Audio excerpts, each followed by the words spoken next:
যাচ্ছি চা খেতে, আর আমি চেপেছি প্রো ড্রাইভারের পেছনে, মানে এমন প্রো ড্রাইভার কি বলবো, তোমাদেরকে দেখাচ্ছি। তো আমরা এখন যাচ্ছি, তো বড়ে কিন্তু আমার ভীষণ ভয় লাগছে আজকে, জানি না কেন কিরকম একটা ভয় করতে হয়। এক্ষুনি টোটোর সঙ্গে ঠুকে দিচ্ছিল, কি বলবো। চা খেতে এসেছি, কেমন লাগছিল বল? আমার মাথা কাজ করছে না ভাই। না বল, পরীক্ষা কেমন দিলি বল? তোর দারুণ। আর কটা আছে? দুটো এখনো। তার কতদিন পর?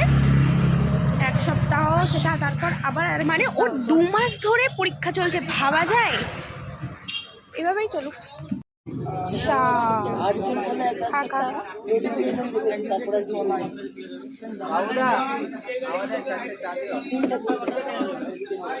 বাহ,